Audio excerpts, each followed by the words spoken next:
That's really interesting that people want to Yeah. compare Yeah. where they are, right? And I would imagine that's a very natural thought, right, Dr. Joe? Like, Absolutely. how do I measure up to the rest of my community? How am I doing? How do I compare?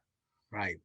And then that unfortunately translates to how valuable am I compared Right. to somebody else? And if I have more money, does that make me more valuable?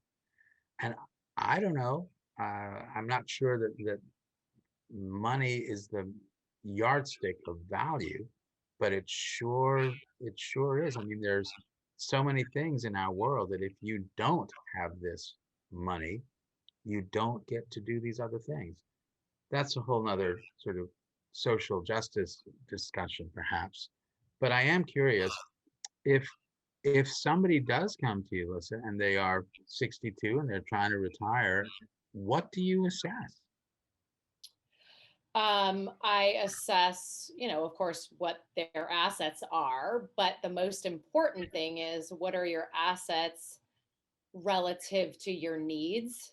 So Hmm. it doesn't, I know that it doesn't make sense for people to want to be benchmarked against other people, even other people in the same town or on the same street. Because really what matters most is how much do you have, of course, plus what will your fixed income be? But for many people now, that's just Social Security, pensions, or, they're going to be going by the wayside. They've already started.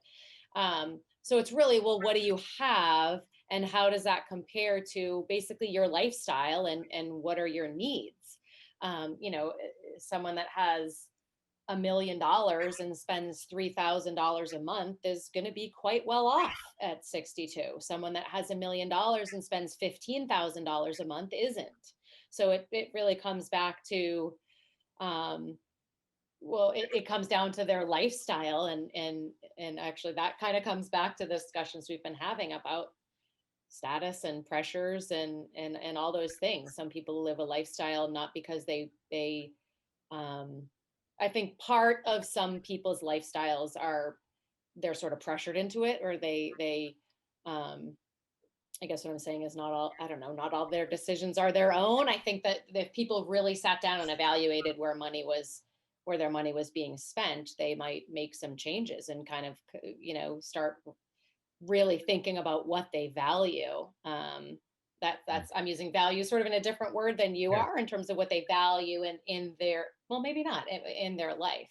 Right. Right. Um, I mean, there's the material world that we have to live in. I mean, no matter how spiritual somebody is, you still need material things to sustain yourself.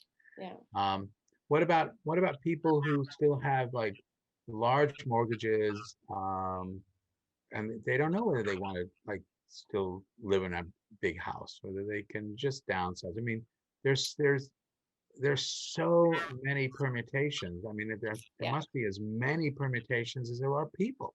Oh, absolutely. Yeah. And a real estate move, or real estate is a huge factor in someone's financial plan because it's either their biggest asset or one of their biggest assets, hopefully. Anyway, hopefully when I'm meeting people at age 62, for example, that hopefully they have a lot of equity in their property, and either a small mortgage or no mortgage at that point.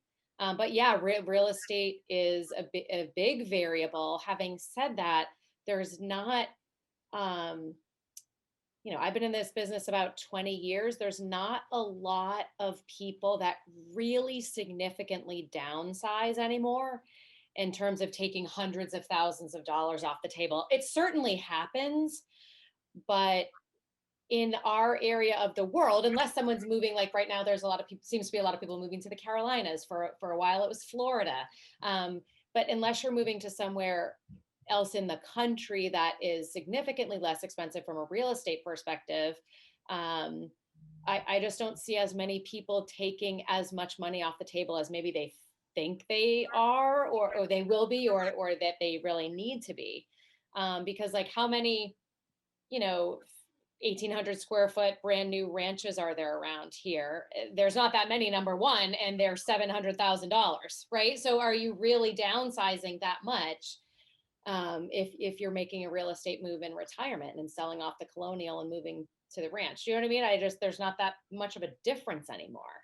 Hmm. Um, Yeah. Of course it happens, but um, Are you finding that too, Mark, in terms of real estate, that when people are retiring, they don't want to sell their large house? Yeah, I mean, we're seeing that loud and clear right now because there is no inventory, and the folks that it makes a lot of sense to be opening up inventory of property would be these folks that are entering into and into retirement age, right? They would be moving out and into something smaller, a community of 55 and older, or outside of the state, which they're not doing right now. They're aging in place, as the new phrase is called, and mhm. some of them are in very large homes, and some are in the modest homes. But for young families, these would be great homes. But they're opting to stay, and they're opting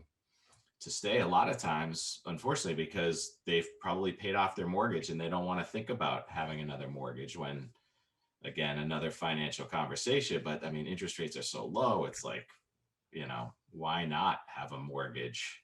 Um, but yeah, it's not, you're not seeing a lot of downsizing, as the term would be, that would make sense and would help open up some of the inventory to loosen up some of the product for people to buy too. Mm.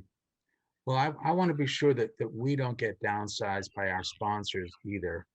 So I think what we'll do is we will come back to this, the last part of the Dr. Joe show, but sponsors, we are grateful for your financial support.